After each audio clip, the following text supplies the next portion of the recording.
Hi, everybody. This is Fabrizio Grossi from Supersonic Blues Machine and Soul Garage Experience, and you're listening to Talkin Blues.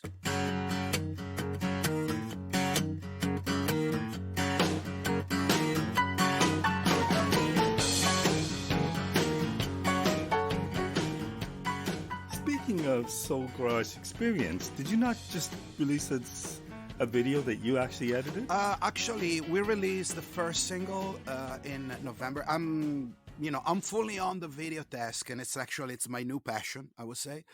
We released the first single in mid-November. It's called Right Down Below. We were about to release a second single. Actually, the video is out there, but we didn't start the actual promotion, which is actually starting this weekend for a second one called "I'd Rather Be Wrong." And there is an album coming soon, but I won't make any special announcement because we're working on a few surprises. So we just keep saying, "Hey, we have music out there. Please come and check us out." That's all we're saying right now. But pretty soon we will make the final announcement of where this thing is going. But it's all good. We're trying to build up a moment. And it's not that we didn't want to continue with the second single. It's just that right when we were about to start the promotion of the second single, a great opportunity, an opportunity to do something great came around. My dear friend Scott Rosenbaum is a director, movie director, and we worked together on several different projects, including Sidemen, which was the history of Hubert Sumling, Willie Big Eye Smith, and Pine Top Perkins. We worked on a bunch of different things, and recently he worked on a documentary about the life of Larry Brown. If everybody wants to check it out, it's Life and Larry Brown. This movie was under consideration for an Oscar for short documentary this year, and it's the story about this bluesman. Whom I think the majority of blues fans around the world are not really familiar with because he never really made records or anything like that. But I cannot find a person that is more of a bluesman than him. This gentleman was born in Forsyth, Georgia, uh, 68 years ago. And for everyone that knows what happened in Georgia or pretty much in the whole South in the United States around those years, it can easily imagine where this story is going. Well, this gentleman ended up in jail for murder. Obviously, the narrative was a little bit different than the reality. He did indeed kill somebody, but there's always a different side of the coin. And to make the whole story short, he learned how to play guitar, to play harmonica, and develop a bunch of other things, such as like probably the greatest empathy I've ever seen in somebody, and is like I would say uncensored sincerity of capacity of deliver things with just very, very, very simple words. Once he got released from jail in the common house where he was living in Long Island, my friend Scott met him through another friend of ours, Steve Enzik. He used to manage Hubert Sumling and a bunch of other bluesmen. And basically, we kind of like took these guys a heart. And Scott wanted to tell his story, and he ended up in doing some work with us with Supersonic Blues Machine. He recorded a song and a video right now called we released about 2 years ago. And unfortunately, Larry passed away from COVID in the early March of 2020. Was one of the earliest victim in the New York explosion of the pandemic. Wow. We wanted to do something right, and thanks to the help of the academy and a bunch of people involved, they gave us the opportunity to promote not necessarily the movie but a cause. We ended up in taking like a little piece of music that Larry Brown wrote about his mom. Larry did not know where his mom was buried. It was just, it's like really, it's one sad story, one sad chapter after a sadder one, on the story of this trouble story of this guy. And basically, he wrote this song called Judgement. Actually, not even. It was just like the song about his mom. That's how he called it. And but it was just like basically a verse that kept on going.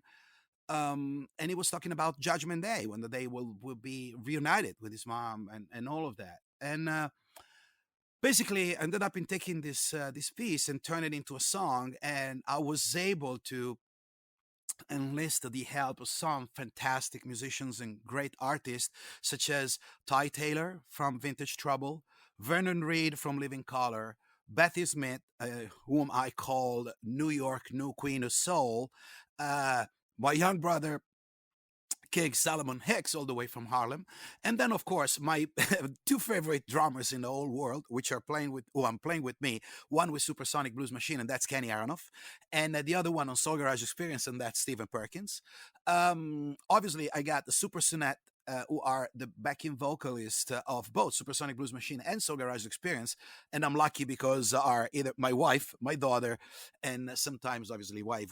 Live we have some other ladies as well.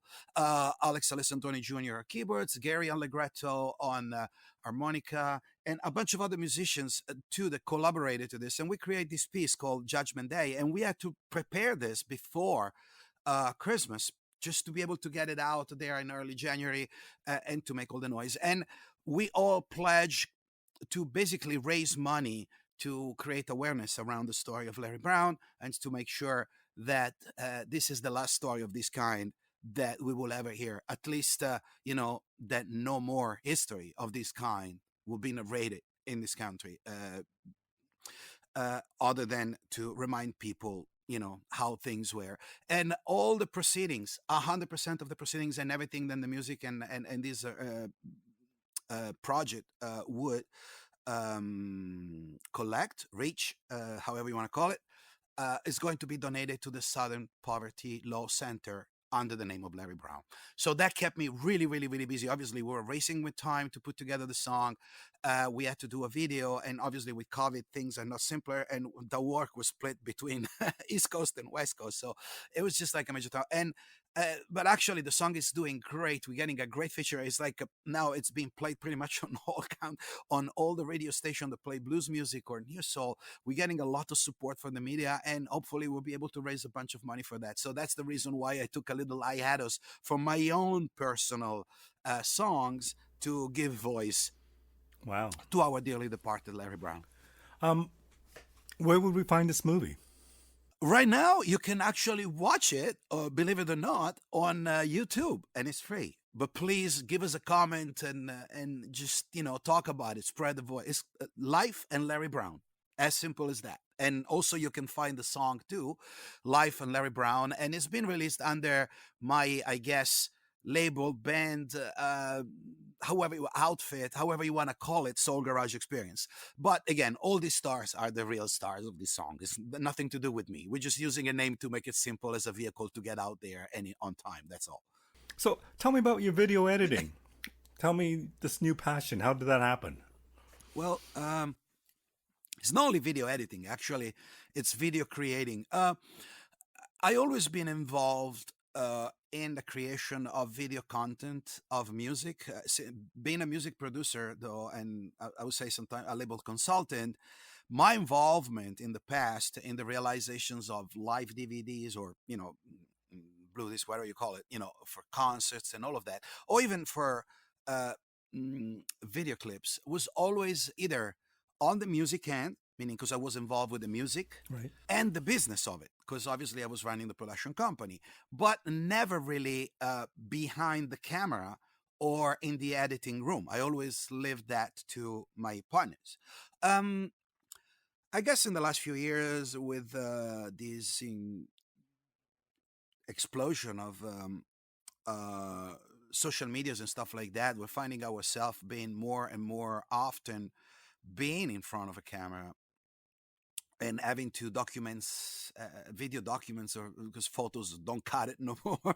So uh, I guess it's just I got even more into it's, and it's not that I just developed this passion. It's just that I think now we're forced having to do like mini clips and all of it. And I have my own show too on All Guitar Network called Fab's Music Cafe, where we present show. Actually, funny enough, I'm sorry if I'm making a little parenthesis. We're launching next week the Talkin Blues concert series, where we're going to be showing series of 6 episodes of performances that happened throughout the last 10 years at the Talkin Blues Festival.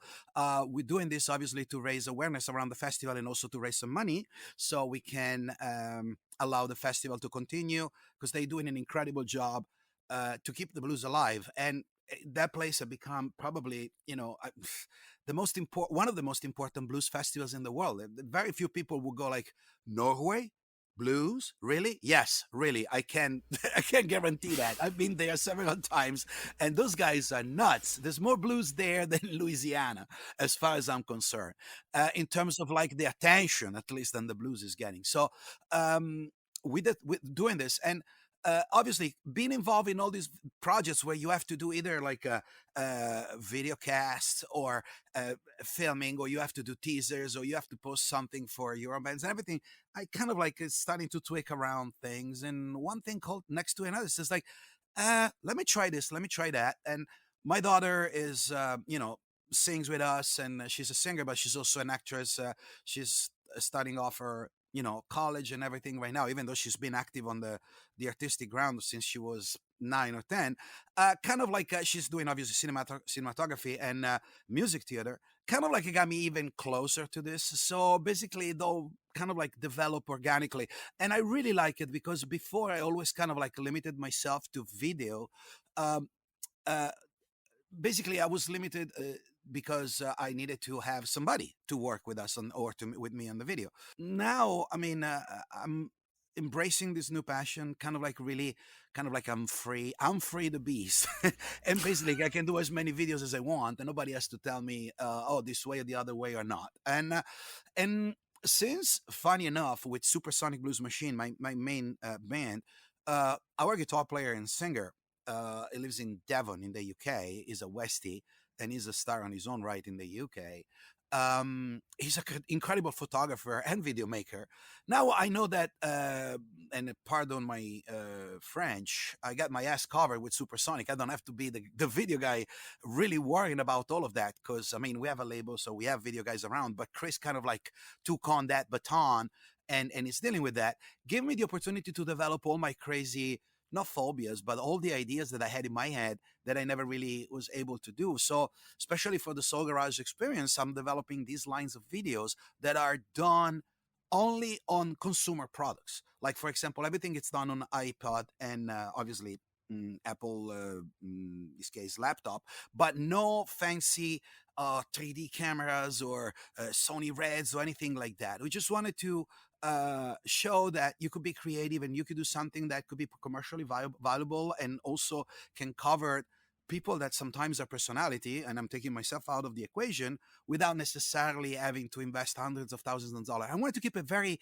indie, very independent. The whole vibe of the record, it's very urban, it's very feisty. I guess this project is my um, human activist and political activism output, I would say. So I really wanted to be the guy that I always wanted to be, that I always admire in all the Los Angeles bands. And colleagues and friends of mine, people like Red Hot Chili Peppers, or Sublime, or Jane's Addictions, and Beck, and a bunch of other artists that were coming out of the LA scene in the 90s or in the early 90s, because there is like that kind of vibe that it's really attached to the feeling and the life and the inner soul of this town, which is incredibly magnificent and tragic at the same time. And I think you can find all these things when you drive around town and when you witness on firsthand, uh, the different faces of the reality of this city, which has actually happened to be the reality of a lot of other cities in the United States. I mean, I happen to live here, and that's, obviously, but it goes beyond the living here. I was born and raised in Milan. I live a little bit in London, and believe it or not, in your hometown of Toronto, which I love dearly. And but then, my family's in New York. I live a lot of time in New York, and but I live most of my life in Los Angeles. And even though I feel a little bit citizen of all these other towns that I told you, Los Angeles ultimately, I guess, was my soulmate, in terms of, this is the real. This is like what I always kind of like, I know that I belong to, in good and in bad. And kind of like, it took me, 25 years to get here, but I finally made it. you know. And all this kind of like unleashed the video, the video guy, to the point where sometimes I'm around and I see something that I like, I just park the car and I go out there and I start documenting it. I'm at that level now. Well, isn't it great that you can do that? I mean, it's so things are so easy now. Well, I think this is just one example of where you put technology to your own benefit in a creative way without cutting corners. I think it's great, and I'm not one of those person that curses and everything at technology at all. I always tend to believe that like technology in this sense, like for example, recordings, like digital recordings, like on audio, Pro Tools, Auto Tunes, and stuff like that, are not necessarily evil. It's just it's just what you do with it that makes a difference. So to be honest with you, I'm really intrigued about the technology, especially the video technology and the quality that is available out there. Hmm. Unfortunately, though, unfortunately, and I know that I'm gonna start to sound like a conservative, which I'm not. That but I've been talking about this with a lot of colleagues, just like it happened on with audio. Uh, all this technology and simple technology, I would say, or simplified technology, allowed everyone to basically make videos or make songs and stuff like that. We always have the comment, well, just because you can make a record, it doesn't mean that you should make one. So even though I have the technology, I can probably get away easily with a bunch of tricks or cutting corners. I'm trying to maintain some sort of work ethics and artistic integrity when even using the technology, and using the technology to improve at the max what we're trying to deliver without mimicking it or making it fake just because you can. So, getting into video, were you always was music a visual thing to you as well? Was that an adjustment Uh, in any you, way? you know what? I guess it's a return to my root, just like blues is. Or um, when I grew up, I was born in Italy, and actually, this is part actually of the reason why I become a musician. And I don't know if you have the patience to endure such a long story, but if you want to try to give you the short edited version. I want to hear it. um, I was born in Italy, and back then Italy was not uh, a rock and roll country by any means.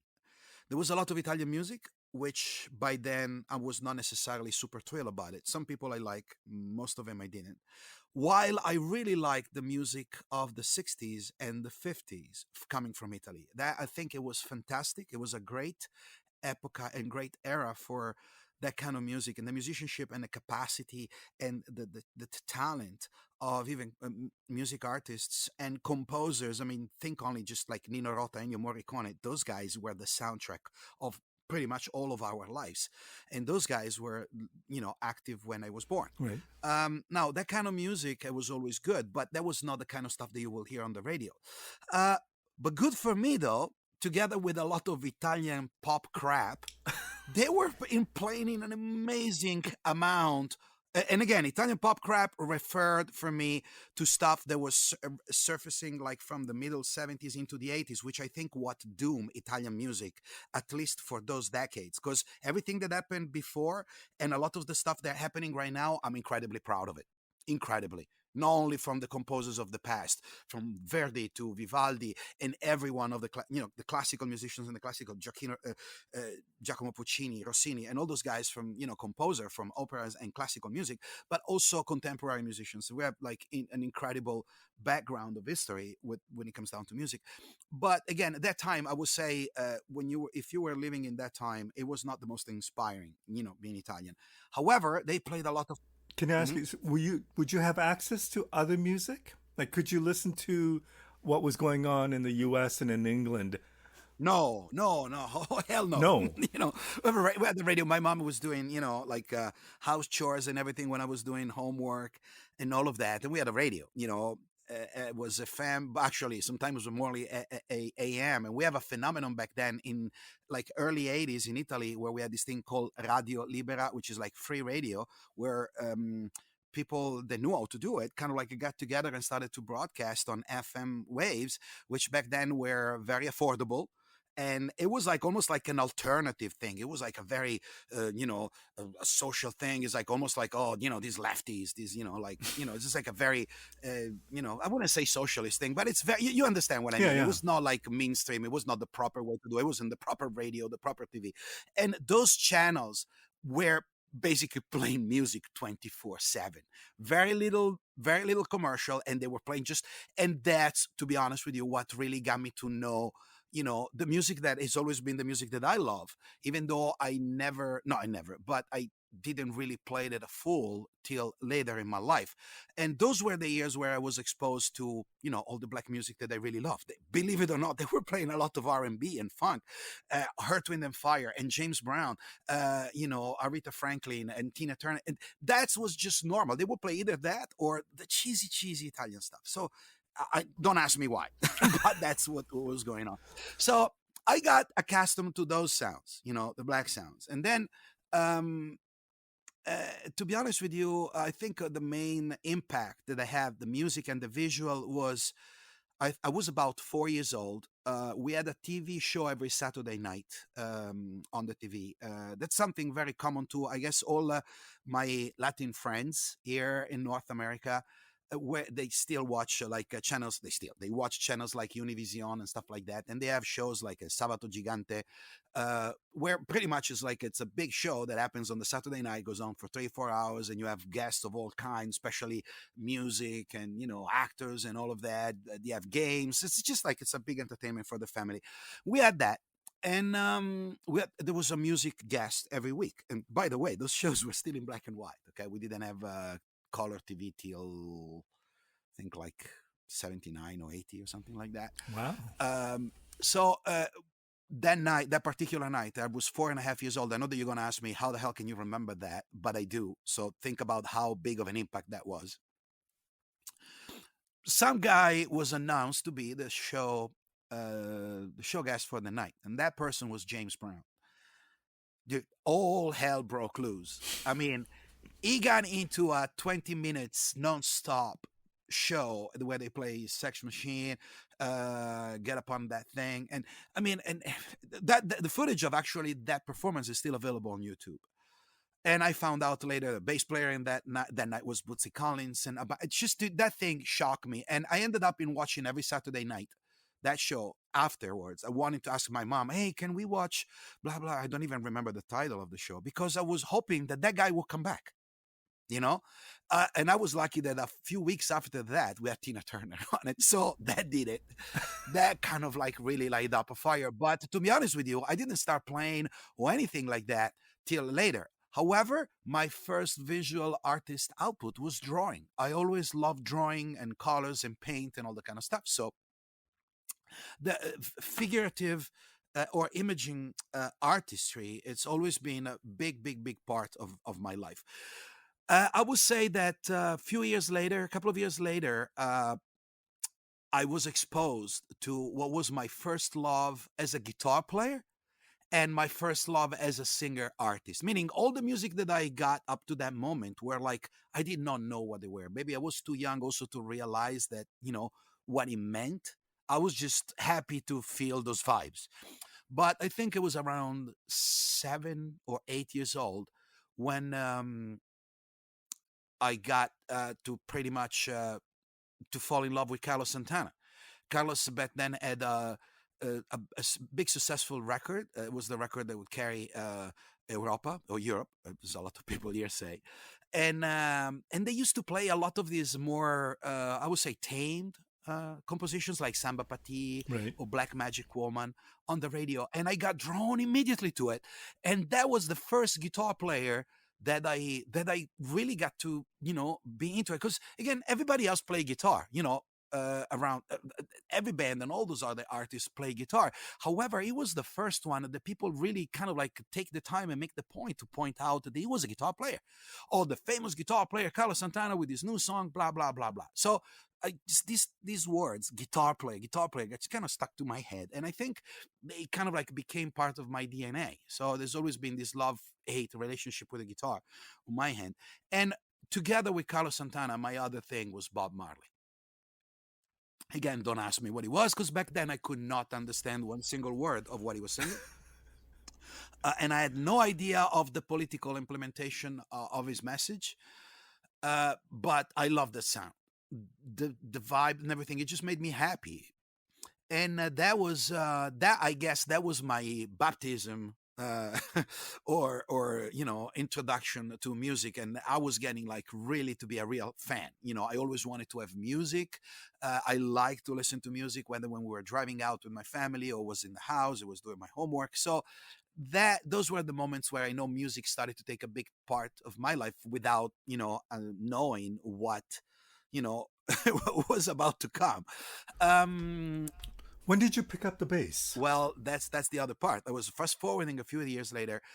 My natural mom passed away, when I was 10 years old. So I ended up in living for a few years with my aunt, because my father was just starting his own business, and it was just impossible for him to look after me, and take care of that and everything. My aunt, my both my mom's side of the family and my father's side of the family were from rural Italy, even though close to Milan.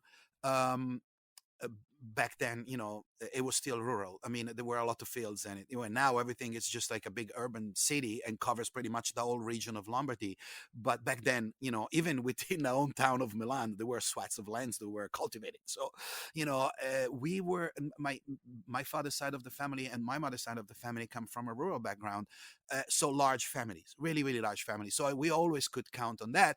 And my aunt, with her family and us were very, very close. Every weekend we'd spend them together, summers and all of that. So it was kind of like I would say, a natural thing for me to go there for a couple of years. And when I went there, doing junior highs, my uncle was a great pianist, and he wanted me to learn how to play piano. For some reason, I wanted to learn how to play guitar. And they told me, well, the music is the same for all the instruments. Learn how to play this, and then you can pick up a guitar. But back then, when you're a little, say no, guitar, guitar, guitar, guitar, guitar, or nothing. So basically, it was nothing. Meanwhile, my elementary school friends kind of like got way deeper into music. So by the time I went back to live with my father at the end of my junior high, so about to start high school, all my friends already knew how to play something. At least they could carry tunes and all of that. And I was just completely handicapped. Pick up a guitar. Obviously, we're very, very good friends. So they wanted me to have they wanted me around and all of that. And but I suck big time. And actually, a point to where my best friends from back then said, you know what? We already have two guitars in the band, drums. We're still fighting to find the singer.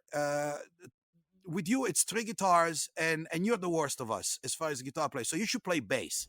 And I'm like, what's bass? It says, oh, it's just like a guitar but with four strings. And I went, wow, that's easier. Cool, let's go. And I back then I used all my savings to buy a copy of a Strat, like a Japanese version of a Strat.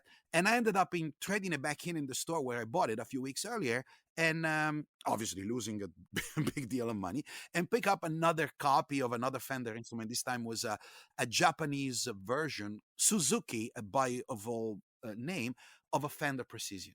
And I don't know. I think that's did it, because within a year I was playing with all the possible bands that we could have had at high school, and all my friends, and a lot of my friends that were ahead of me musically with the guitars and all of that. They were start to kind of like getting away from music, and that was like when I was 15. The year after, that was like where basically the choice of becoming a musician epiphany occurred, was actually in the UK.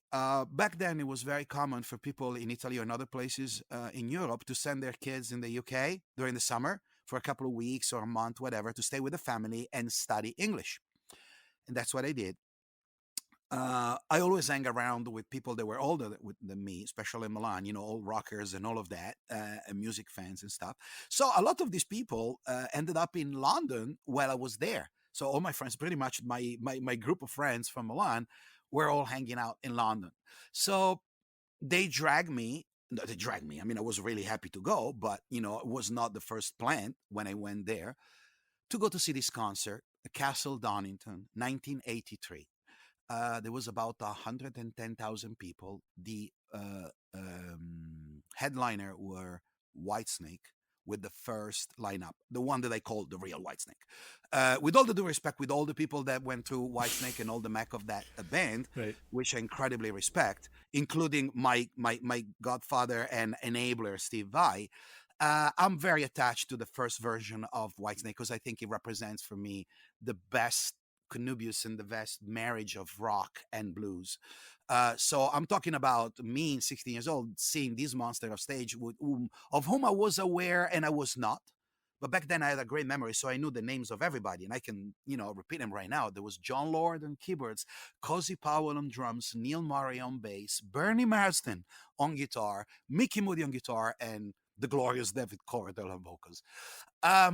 If for anyone that is listening to it doesn't really have experience of attending British concerts in the 80s, well, let me tell you, shit was flying.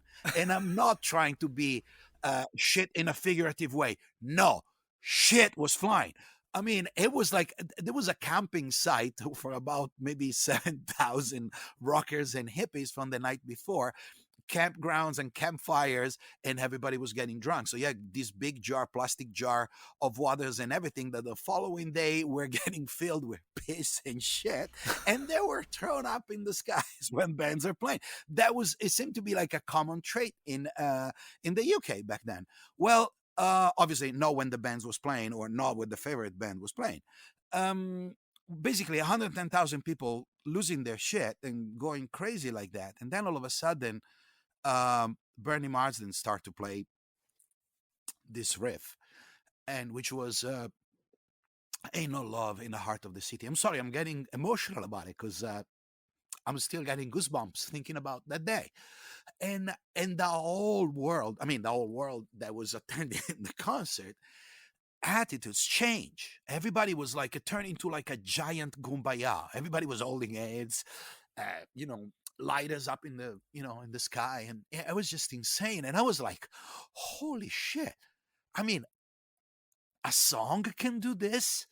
And I was just looking around, and I seen these people that up to 2 seconds earlier were like drunken, infested, raging drunken demons, screaming and going crazy. Just all of a sudden, just in silence, is just like humming along, singing, and just raising their fist with their lighters up. That was like, I mean, I couldn't sleep that night. That just really shocked me, and I was like, wow, this is insane. And after 3 months,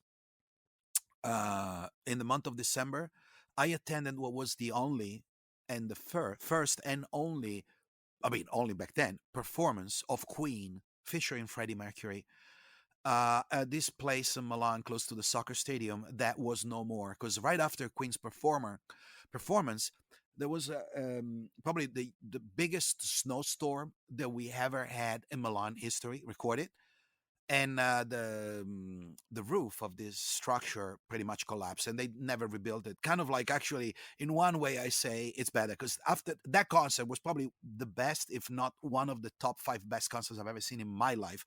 It was kind of like, I guess, one way for the big guy up there to say, hey, did you guys see this concert, this one? Just let's better leave it at that, because you guys ain't gonna top this. So this is better be the last band that played here, because you guys will never gonna be able to match this. That show was insane. And I remember that when my brother, he took me there because I was 16 years old. I went there with him. I went there, and we had access to backstage, and for some other stuff, and there was a lot of people and things. And I remember that I was there talking with friends and things, and I was feeling this almost like heat, or like it, when you feel like super powerful, when you're done with a workout that you're tired, but kind of like you feel like super energized and all of that. And I couldn't really understand what was going on. And then somebody of a security made us move. And I realized that I was talking to my brother. I was there with all my friends, and I was giving my back to Freddie Mercury, and he was talking to some people. I do not know how we ended up in being in the same room with these guys. So, I mean, that was the energy of that dude. It wasn't looking at me. I wasn't looking at him. And I felt his presence. That was borderline creepy, I would say, or occult, if you want to call it, because it was just like really, really almost spooky. But from that moment on, and I see the reaction of the public to Queen songs and Freddie Mercury, incredible stage presence, and that was that's it. I was just, dude, this is what I need. This is what I want to do. This is the best shit I've ever.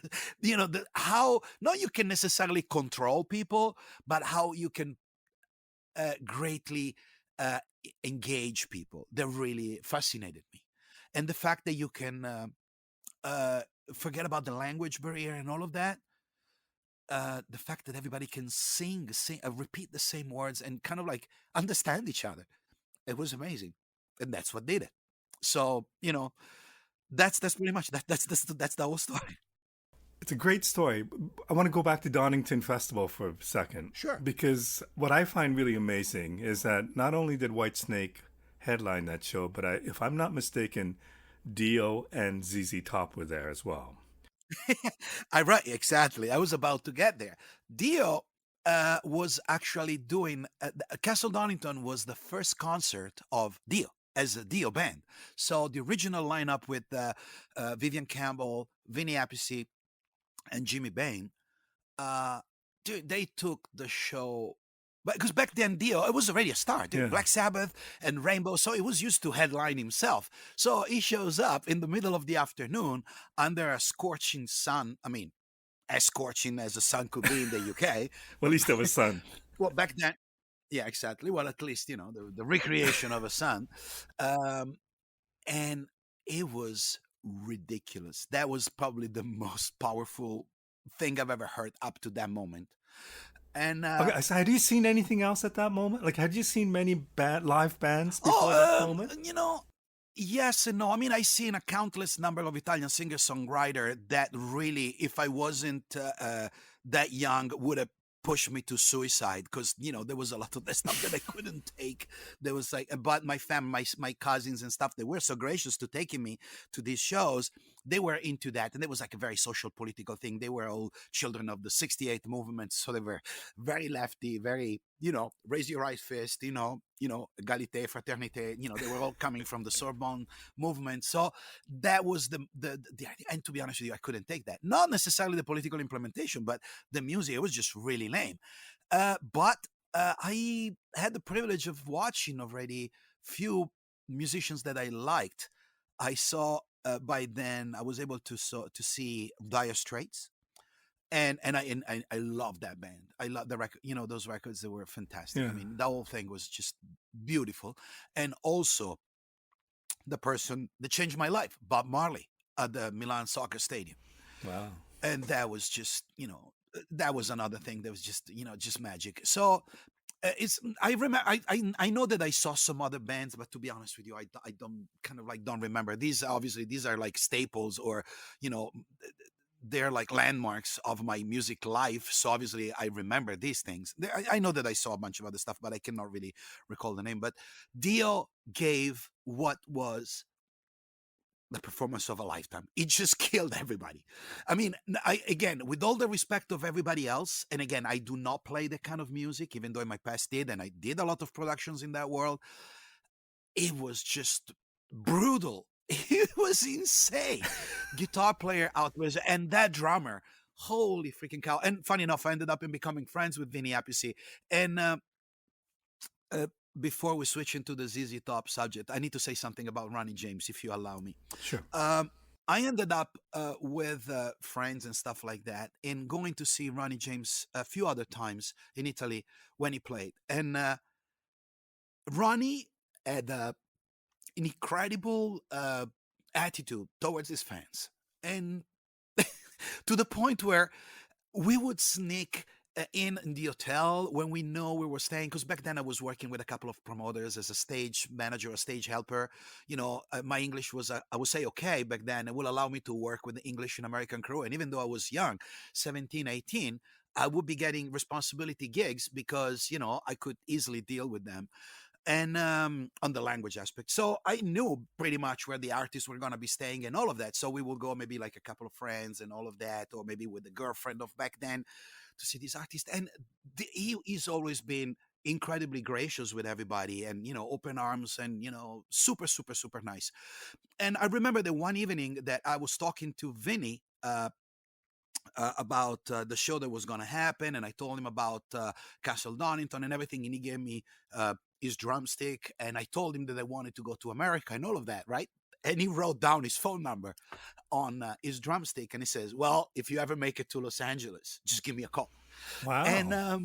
finally, Ronnie walk around in there. We started talking and everything. Oh, you guys and everything, and he tells me, yeah, I know this is the Italian convention, and he started to tell me about his, without me asking him or saying nothing. I was kind of like almost shy, and he started telling about his family and all of that, and he was trying to tell me, he says, like, about the horn sign, where that come from. And I said, Ronnie, I know, of course, I'm Italian, I know where that comes from. We started talking about the malocchio and all that, and we were having a ball, right?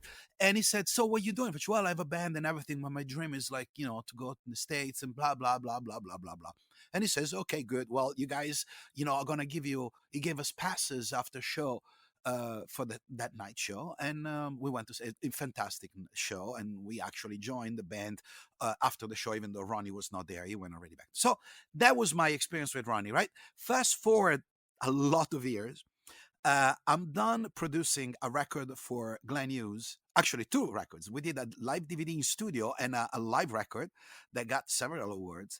Um, Soulfully Live in the City of Angels. And then one of my favorite records, or one of my favorite work as a producer, Soul Mover, that I did with Glenn, with the participation of Chad Smith for the Chili Peppers and Dave Navarro and J.J. Marsh and a bunch of other great musicians, Ed Roth, and I don't remember, but it was just a great, great record. Anyways, we are at a NAMM convention. I don't remember the year, but I think it was 2007, maybe 2006.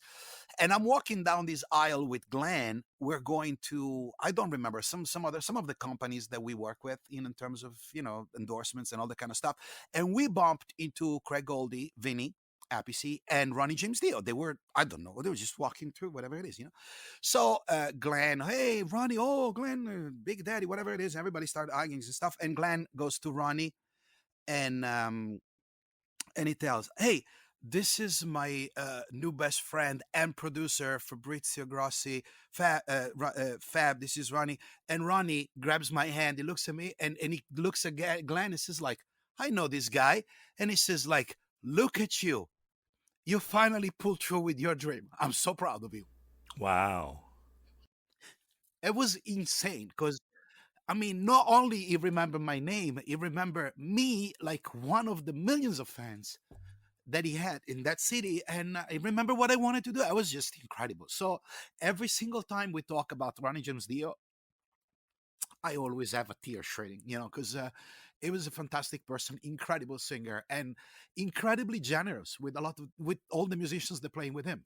There's no one of the guys that have been part of Ronnie James Dio band that has anything bad to say about that experience, or that are not willing to jump on it and talk and organize something to just keep that memory alive. And that's fantastic for me. People like that go. You know what amazes me? Mhm. So you decide after seeing Queen and various other bands that this is what you want to do. Mhm. And you started off playing the bass, not being a good guitar player. You picked up the bass. Mhm. You decided that you would follow your dream of becoming a musician. I'm not sure if you were thinking about becoming a producer at the same No, time. I wanted to be a But bass then, player. I wanted to play with Ozzy Osbourne. That was my thing. That was my thing. When I was 18, actually I came to the United States because I wanted to join.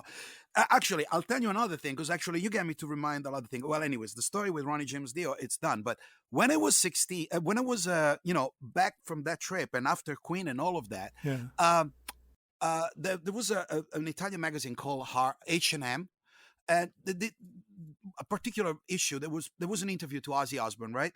The journalist that actually interviewed Ozzy was a person that I knew, because he was a friend of a bunch of friends of mine. I told you, I was hanging with older people. I mean, older, few years older, all musicians and all of that. So we kind of like all knew each other, right?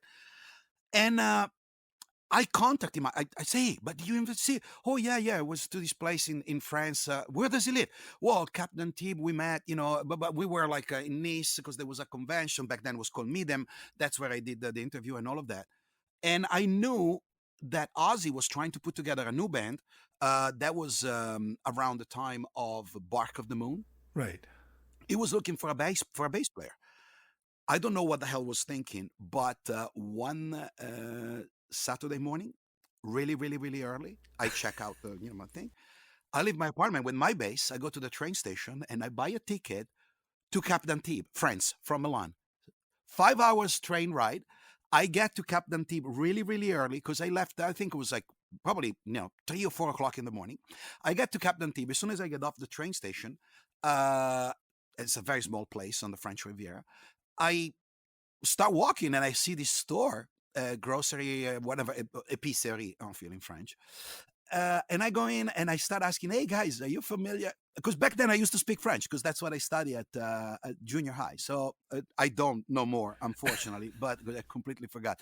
But I could get I could get around. And I started asking, hey, are you guys familiar with Ozzy Osbourne and everything? And people are, Ozzy Osbourne? No, no, no, no.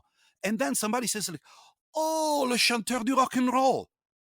And I said, yes, that's him. Oh, he lives down the street and everything. Actually, pointed me out where the house was. So I went there, I rang the bell, and Sharon Osbourne comes out, like, in a nightgown and everything. It's just like, hi, can I help you?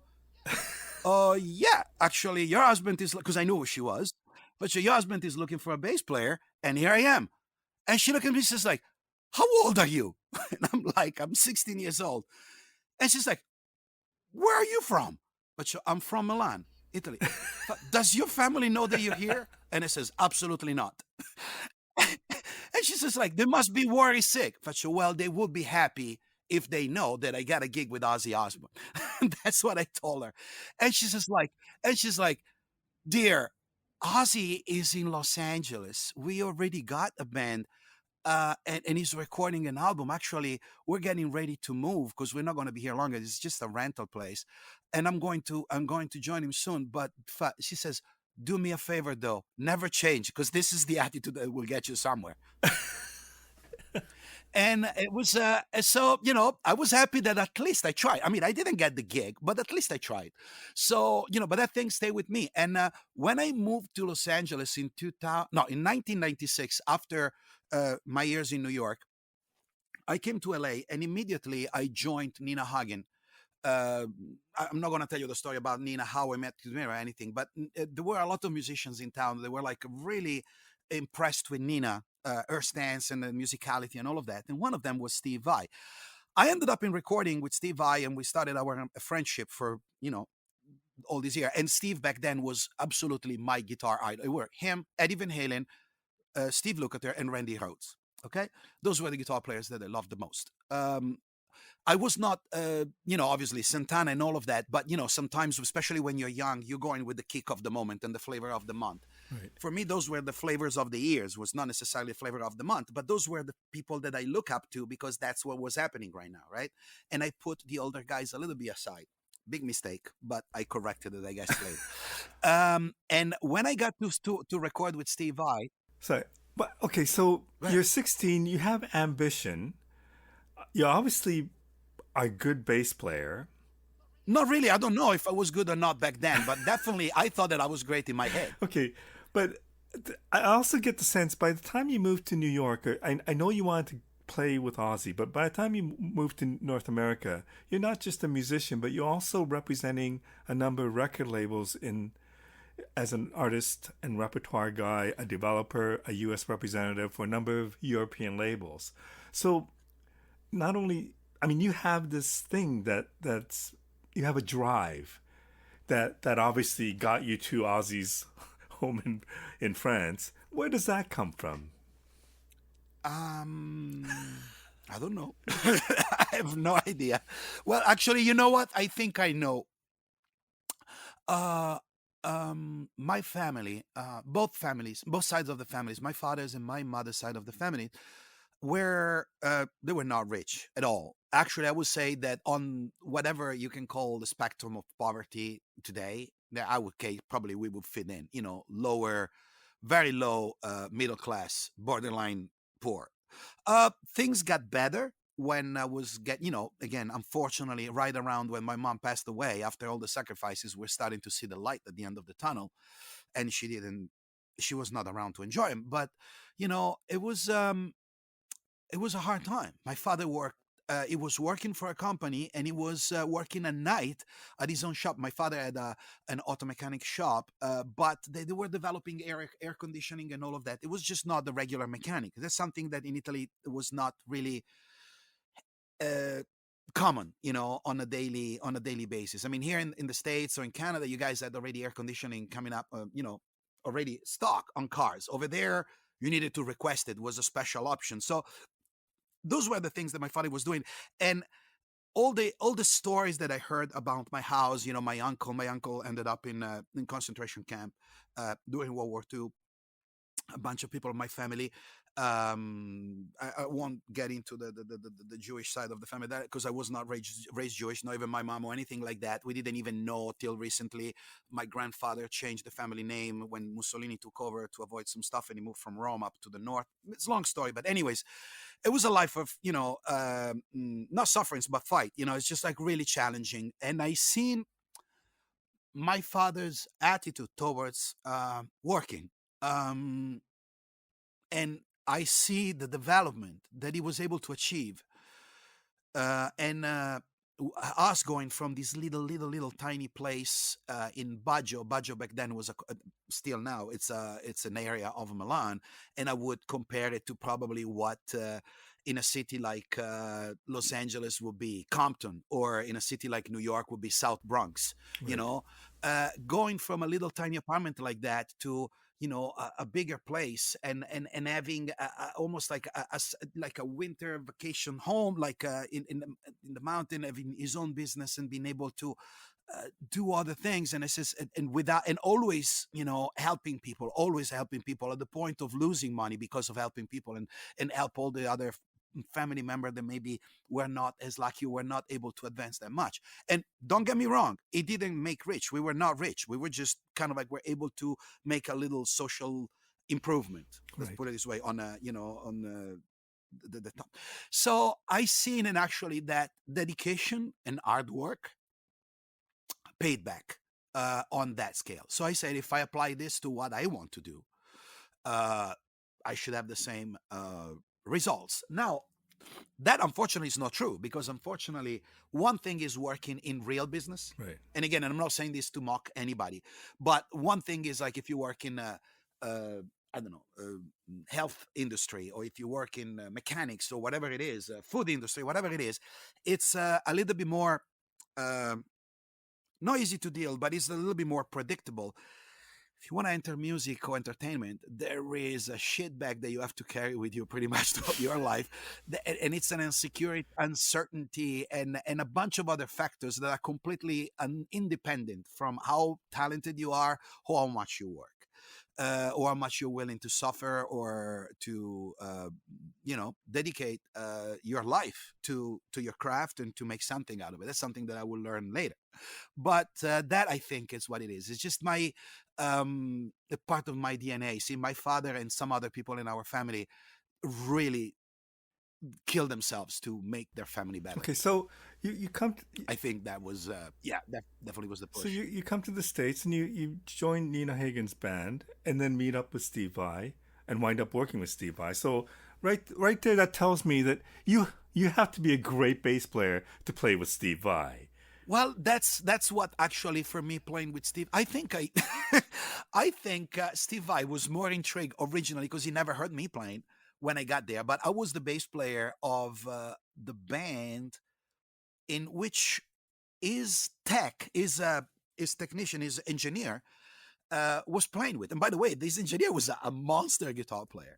And when I got to Los Angeles, I told these. I met some of these musicians. Some of them were Italian living here, and they had a great band going on, and they were looking for a bass player. I told them, guys, I would love to play with you, and I'll play with you, but I don't want to join your band because I want to join Ozzy's band, or I want to be in a bigger band. I don't want to start my own band. I was in my band in New York. It was nothing but frustration. I mean, great stuff too, but then you have to deal with three different. No, I'm not. I'm not looking to do a band from the ground up. They completely appreciate the fact that I was honest, and I play a lot of shows with them. But Steve never really heard me playing. When he needed a bass player to finish a particular thing, Marcelo, the tech,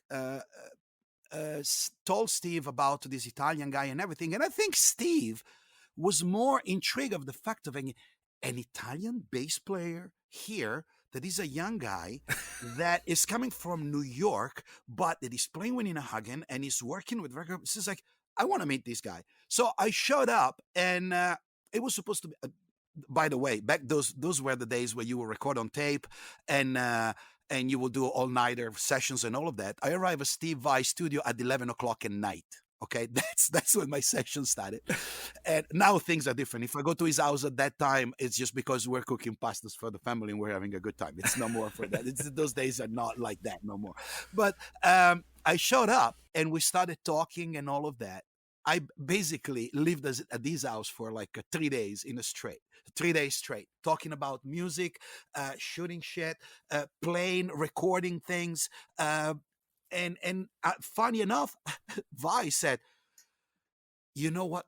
It's amazing that I didn't meet you like like 6 months ago, because actually I was working with Ozzy Osbourne and we were looking for a bass player. You guys would have clicked immensely." And I'm like, "God damn it! Really? You have to tell me this shit now?" And he started to play me some stuff that he played, that he recorded with Ozzy, that he wrote, some stuff that it's never been heard out there, and probably some of Ozzy's best and heaviest music.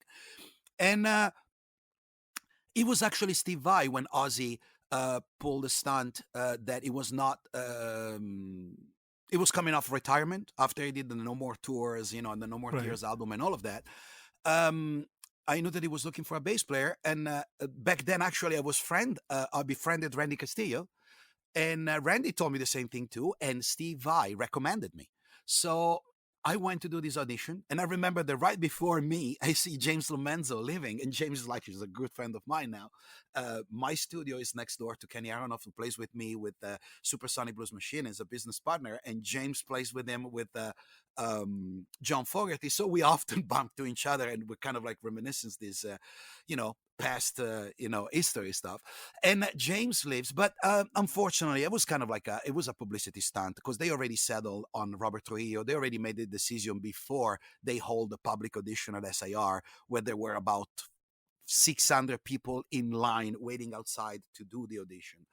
But I went in and I played. I did my thing, and actually, I ended up putting Joy Holmes, the guitar player back then, in trouble, because they asked me, "Okay, what song do you want to play?" Because they were asking everybody to play a few songs, right?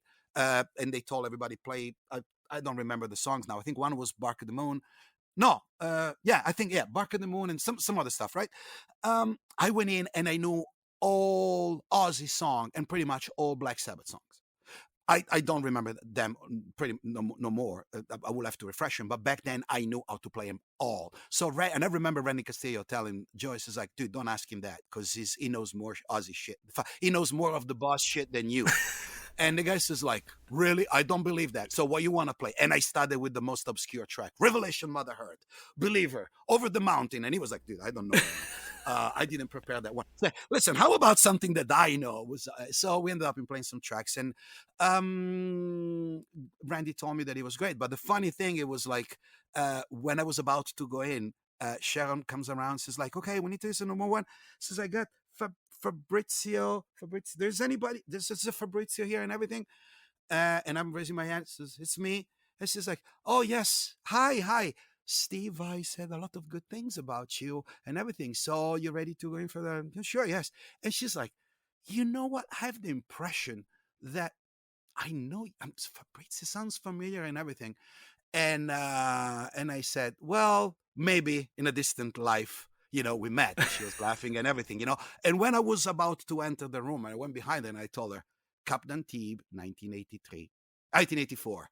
And she turned around and her eyes went like fucking crazy. And she's like, I don't know what the equivalent of motherfucker in British was, but I'm pretty sure that that's what she said. And she was laughing. She gave me like a big pat on the back, and I went in and I played. So I didn't get the gig, but you know what?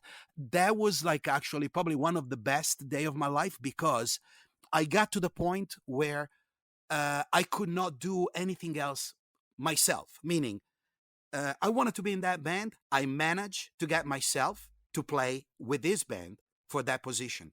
I cannot do more than that, other than go to the guy and hold a gun to his head and says, "You got me to play here, otherwise I shoot you," which obviously, of course, I would never do.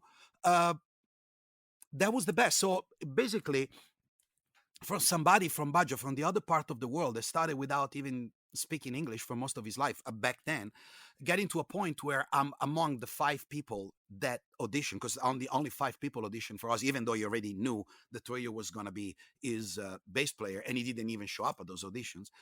Being one of the five guys on the other side of the world to play for me was like, okay, so what I'm doing is the right technique, meaning uh, just keep at it, keep going, don't never let go, never give up. I mean, if that's what you want to do, just keep doing it. And that was like that was a major push for myself. And actually, it was very liberating because I didn't have the thing of, oh, I need to hold myself available for Ozzy Osbourne no more. I mean, not literally, but you understand what I mean with that. But yeah. And that's where I started. And that's where I started to do everything else. You know. Okay, so how does Mhm. that young kid from Milan, walking out of that Queen concert, wind up working with Steve Vai, Steve Lukather, Neil Schon, Billy Gibbons, Alice Cooper? Like, how does that happen?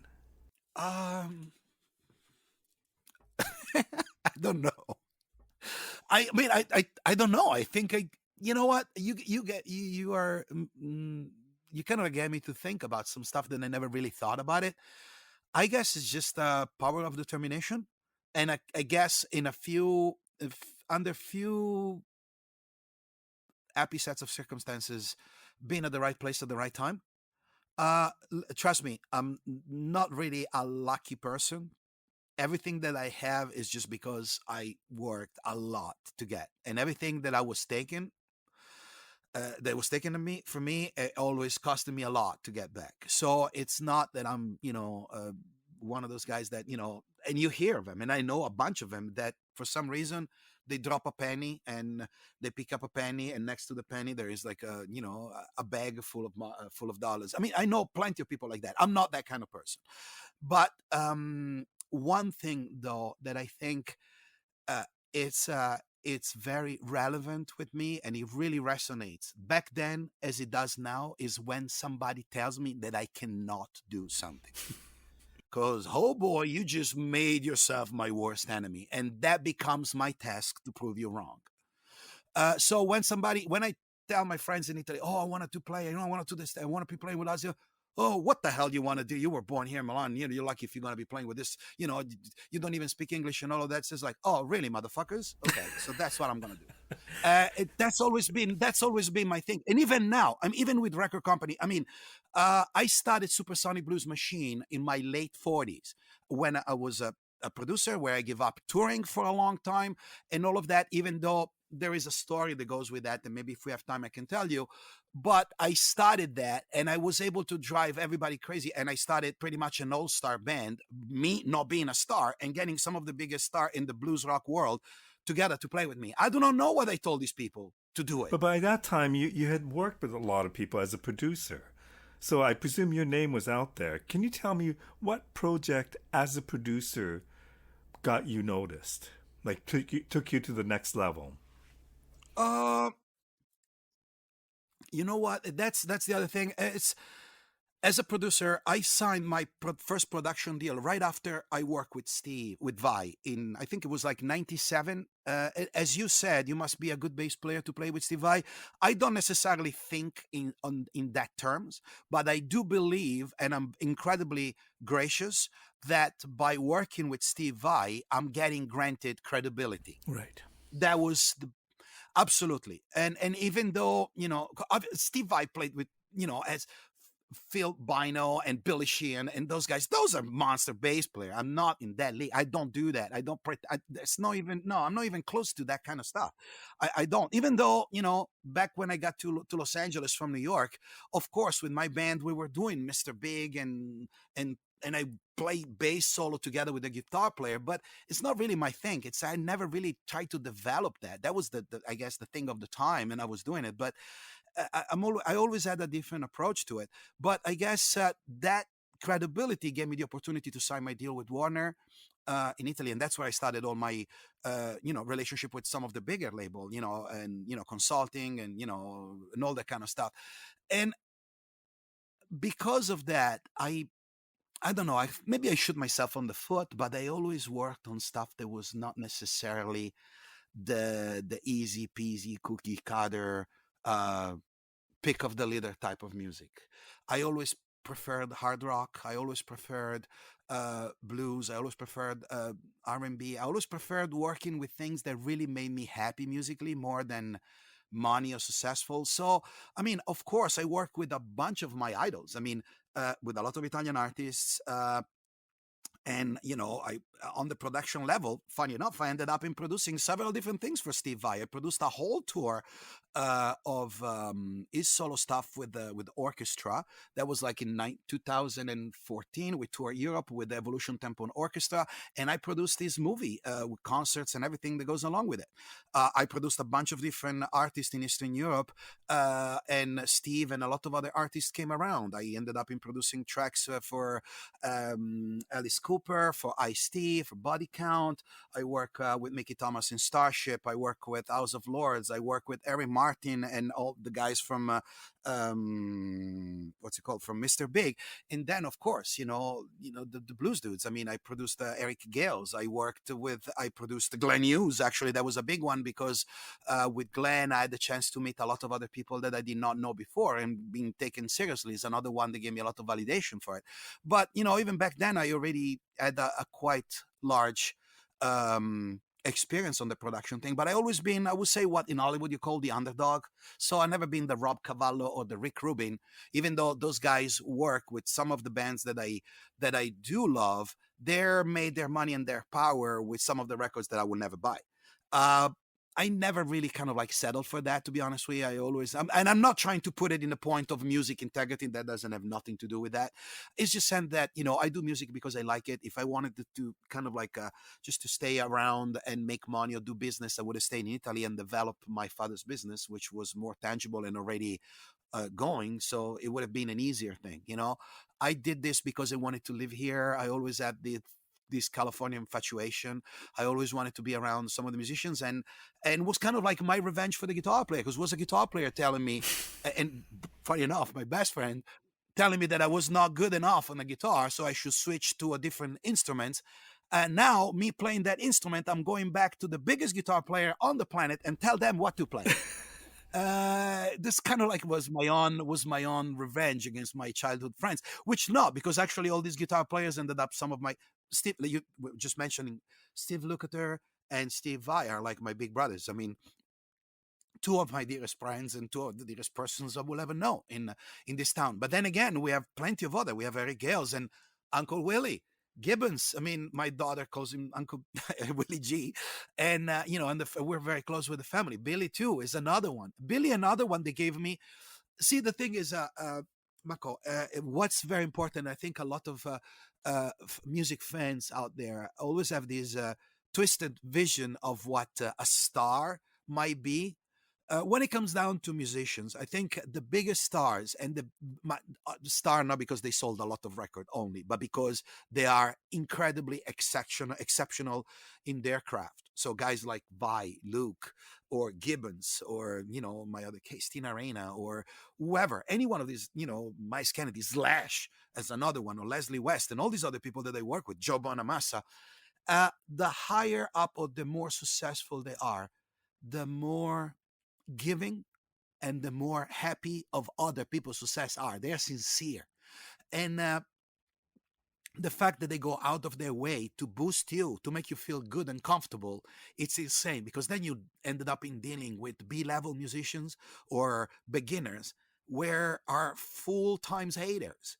And every time that you do something is just like so you can bring somebody else down, or you can talk shit about somebody else. While you're dealing with these guys is just a major reaffirmation. I mean, and it's just fantastic. I remember when the first time that I worked with Billy Gibbons, that was in Matt Sorum's studio in Beverly Hills. We were working on a project for a big Russian artist, a band called Pushkin. They were celebrating the 25th anniversary of their career. And in Russia, these guys played with pretty much most of the Western artists that ended up in there performing. They opened up with them and they did collaboration. So once they did this 25th anniversary release, they ended up inviting a lot of these other stars to participate, and everybody just jumped in, because obviously they knew what these guys were. And Billy Gibbons was one of these dudes. I ended up in going to the studio with Billy, and we start talking and all of it, and there was something that clicked immediately. And Billy goes like, Fabrizio, that's Italian, right? I said, yes. But where were you born? I said, I was born in Milan. Okay, but when did you come to the States? I said, well, that was about maybe 10 years ago, 12 years ago. I don't remember exactly when, but 1990. And she's like, okay, so you speak Italian? I said, of course. Okay, so where is this New York East Coast accent that I'm picking up from you? Well, my family is there and everything, and that's where my first band was there, and I tried to perfection my English, and he's like, he started to kind of like nodding with his head, and he says like, okay, says like, look at your name, Fabrizio. How many other Fabrizio do you know in Los Angeles or in the rock world or in this world of ours that do what you do? I said, well, not many. And he says like, then why try to blend in when you can stick out? Drop the New York accent. That was Billy Gibbons. Billy's like that. When you talk with him, it could go on for months with maybe frivolous things about cars and about guitar gear and all of that.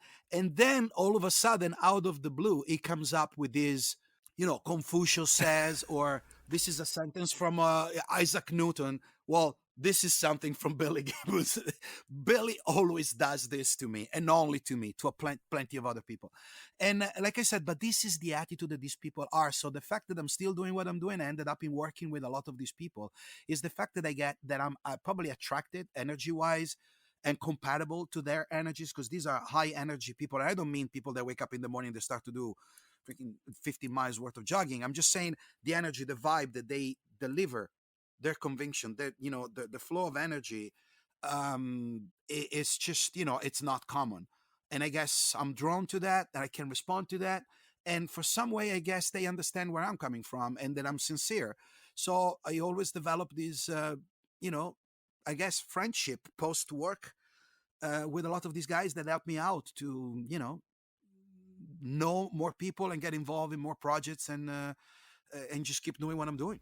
So, what I find really interesting is I believe Billy Gibbons had something to do with the supersonic blues machine becoming a thing. It was an idea that you had, which you talked to him about. Of course. But what I find really fascinating is going back to 1983 to Donington. Mm-hmm. And I believe ZZ Top was one of the bands that was also there with Whitesnake, correct? Oh yes, they were third. I remember, dude. I mean, that show was so fundamental for my music upbringing that I still remember the bill. Opening, Diamond Head.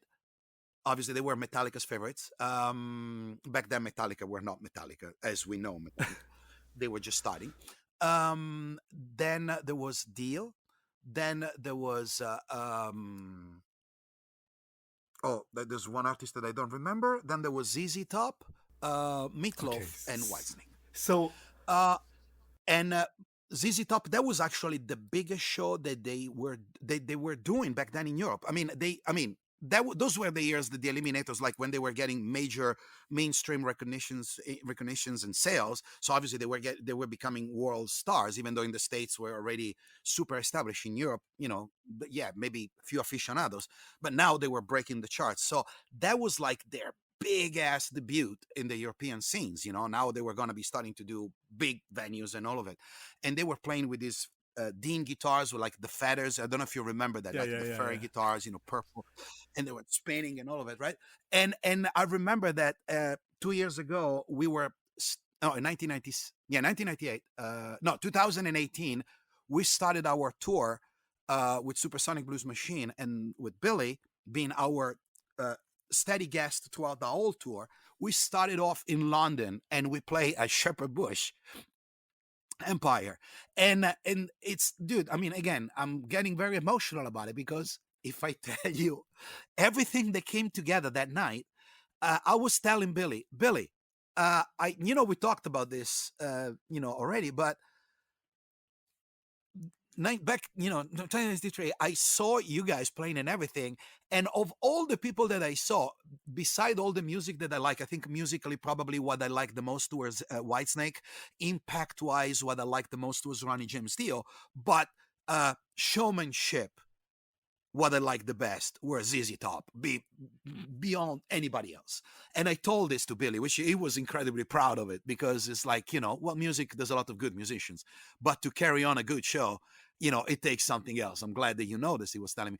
But, well, back then, I rode the train for like 4 hours to Nottingham, and a bus and everything to come and see you guys. And now we're riding a taxi together to go to the sound check at this place.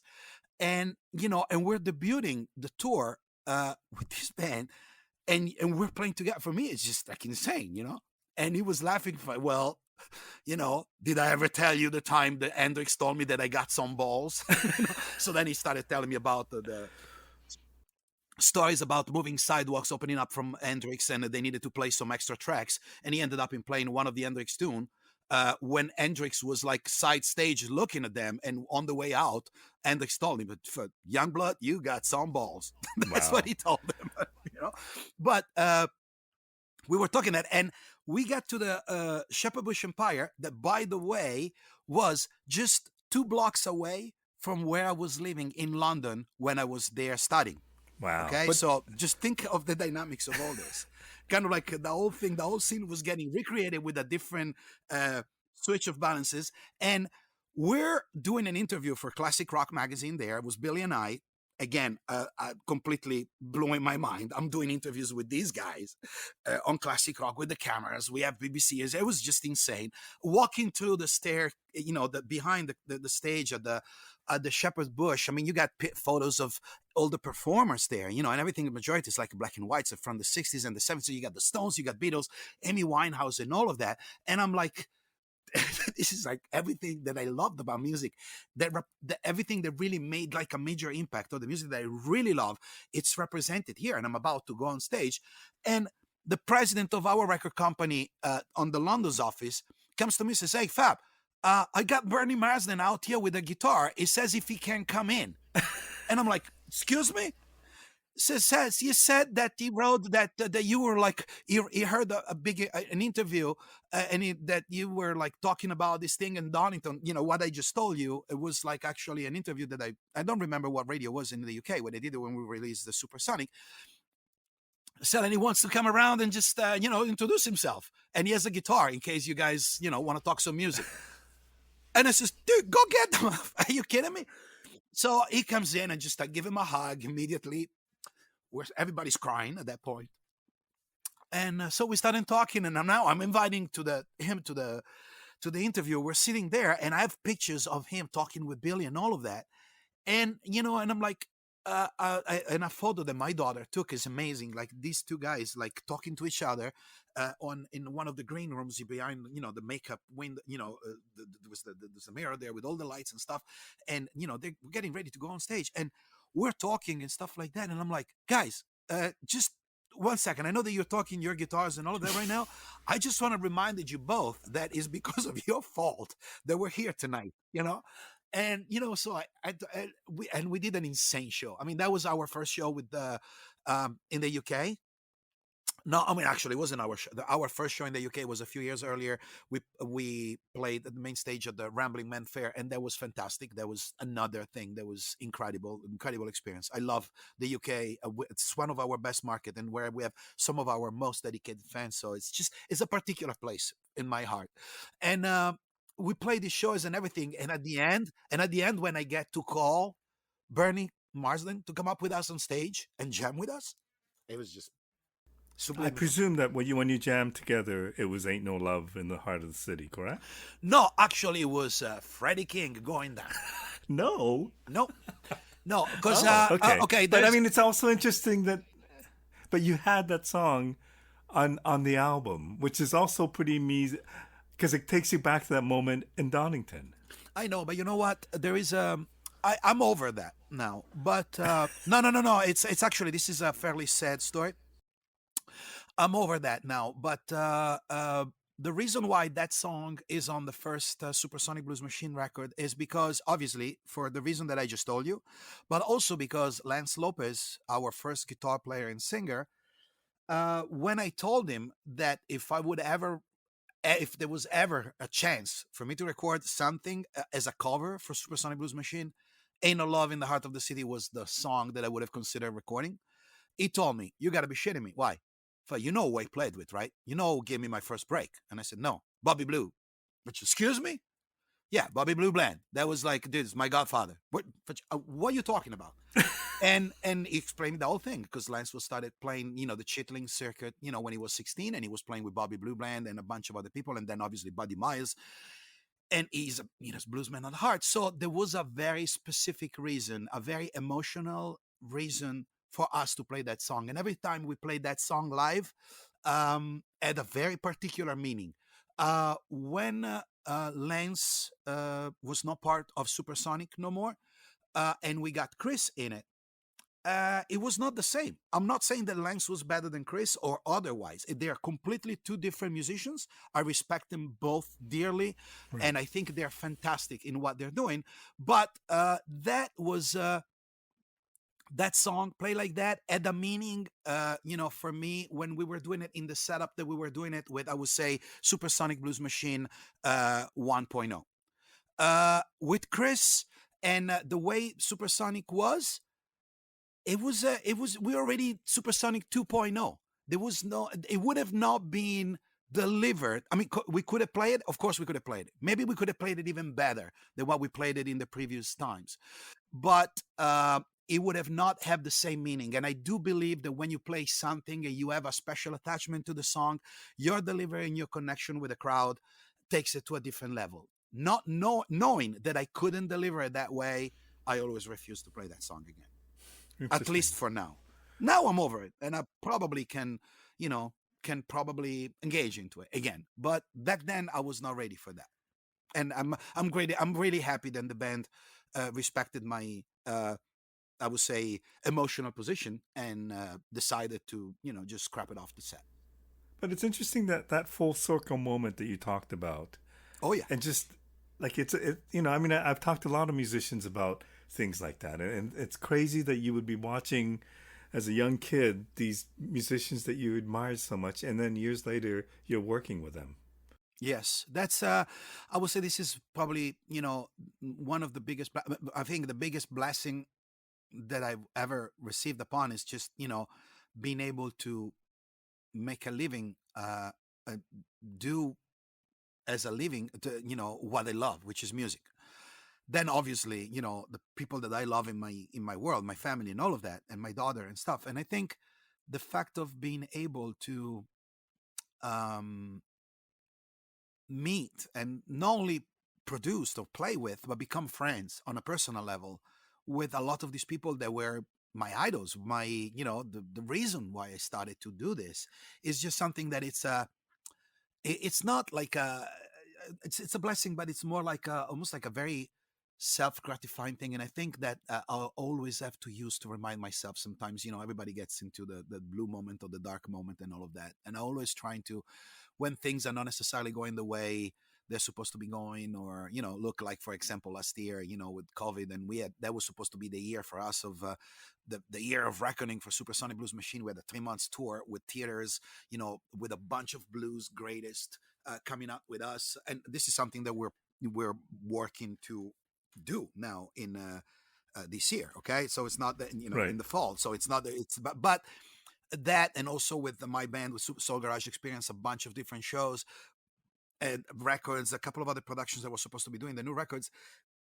Obviously, you are really excited about all of that, and then things happen, like what happened, and you start to questioning yourself. You start to questioning the choices that you make or that you made and stuff like that. And that happened throughout my life, and um, I cannot deny that I'm not immune from this. A lot of people tell me, "Oh, but you've been doing this for so long. You're friends with all these guys. You're always very, very look very confident and stuff like that." It's bullshit. There's one thing. I mean, everyone that walks on stage has got a little bit of in acting themselves. So you need to learn how to get your thing together. And to be honest with you, on stage it's not really acting because I'm doing what I'm loving. So I don't need to act and I don't need to be worried about it. That's natural for me. So it's not really. That's the least of the problem. Is everything else. It's before the show, after the show, the business of of it. The fact that you're doing a tour and you have all these bills now, and two promoters are not paying and all that kind of stuff. And I always had to run not only the production, the songwriting, and everything, but also the management of the band. Now we have management. It's a different thought. FM music management. Jeff, Frank, thank you guys for adopting us. But it's always been very, very hard, and sometimes you're getting into those moments where you're kind of like, you know, you're sad, depressed, and you're questioning things. And I always remind myself, hey, hold on, Fab. And that thanks to my Buddhist practice, where our belief is like never give up, never, always, always moving forward. I always remember, hey, what happened? I always remind, myself of these things. And they're kind of, well, I guess, Fab, you're not really that bad, you can do these things and stuff like that. So I think it's important sometimes not to take yourself too seriously in this kind of business, but also learn how to appreciate yourself. Because I ended up in losing way too many friends to drugs or to something else. There were colleagues, brilliant artists and staff. They could not cope with any of this. But I'm not talking about the success, the fact of sometimes being successful and still struggling in getting your life together, or maybe you're dealing with addictions, or maybe you have a family problem, or, a disease or conditions. And, at the end of the day, majority of these artists, I'm not saying they're all nut jobs, but there's something off compared to the rest of the community. When it says, no, but, these guys are, Steve Lukather or Steve Vai or BB King or any one of those guys are, are people just like us. Yes, still a point. Because if they were people just like us, then every one of us could be going up on stage and do what they're doing. And that's not happening. And it's not happening anytime soon. So I hate to break the news. They just managed, maybe because they such a whole soul, that they were able throughout their journey, throughout, our histories, to move forward, and be in a position where they can understand, we can see, and they have a direct connection. I do believe that the famous high finger connection, I always talk with Billy about it. Hendrik said it, I think Billy has it, a bunch of people that when they channel something, it just goes otherworldly and becomes incredible. So these guys, they have that extra gear, but to be able to have that extra gear or that extra sensitivity, that means that you need to make yourself vulnerable. Not make yourself, that also makes yourself, it makes you a superhero maybe on some aspect, but also makes you very, very vulnerable on a lot of other aspects that from regular people are just daily things. Right. So when I hear regular public or crowd that are taking a hard stance on, artists like, Janis Joplin or Jimi Hendrix or Amy Winehouse that passed away for, terrible circumstances, or people that lose their mind, mental health, or people that are like sabotaging themselves and all of that. And kind of like they did it in a almost like a vindicative way, and kind of like putting this, oh, what the fucking loser's got all the money in the world, top of the world, like a Kurt Cobain. And I'm, to be honest with you, in 2004, when that happened, with Kurt killed himself, no, I'm sorry, in 1994, when Kurt killed himself, I had like 2 weeks of major depression, because I'm like, dude, you got the guy that basically made it there and he killed himself. I said, that's not fair for everybody else that is doing this. And I completely got it the wrong way. And I learned from that, and I changed my way of thinking. But unfortunately, majority of people still looking at these episodes like almost like these people deserve it, because they did not know how to be grateful or humble enough to appreciate the gift that they got, and stardom or riches or whatever it is that you want to, however you want to call it. Dude, a lot of these artists, don't be fooled by the smile or the success, the records, the golden records, the big mansion, or the divorces, on all of that. A lot of people, they're a troubled soul. And there is a balance. We have good and evil within us. All of us do. It's a yin yang type of situation. It's up to you on how you deal with the good part and the bad part of you. That makes the difference. And sometimes, unfortunately, is the dark side that takes over. And it's just not. It's not funny. It's not funny at all. And that's why I'm always involved in rehabilitation for drugs, and I always part of this kind of like non-intervention groups, but trying to help friends and colleagues that go into this kind of stuff. And being active within our own community, because it's not only, girls and dollars, and freaking platinum records here. It's just, it's a community, and the closer you get to your friends. And I think that's the reason why I'm playing with a lot of these people. It's not only, because you're a good bass player or not, that's irrelevant. I think I'm probably a good person, and they feel that, because as far as good bass player, there is plenty of people out there that can just show me the day of light. Well, it's an impressive road that you've traveled on, and I'm thrilled to have had the chance to talk to you about this. Thank you so much for spending this time with me. Oh no, thank you, Michael. Really, really, I really enjoy doing this kind of stuff, because believe it or not, it's very therapeutic when you kind of like reminiscence things that sometimes are in the back of your memory. There are things, like I was telling you, that I always like to remind myself, because I guess it's my Charlie Brown's blanket, Right. not Peanuts blanket. I'm sorry. But some other stuff, sometimes they're there, and they just, they don't come back up until you go over it. It's like, oh shoot, I did that, or oh fuck, I did that. Oh wow. So it's just, it's really cool. That's why I enjoy these kind of talks, and also because, as you notice, I guess I like to talk. Well, thank God for that, because it's not fun when you don't talk. Oh, dude, I run a show too, and sometimes I get some musicians. They're incredibly talented as musicians, but when it comes down to the dialogue, dead fish. I mean, it's like, oh my gosh, it's like I'm running out of question here. I mean, I cannot make this any funnier because, I'm making the jokes, you're not laughing. Oops, where are we going with this? So I hear you. I've been there.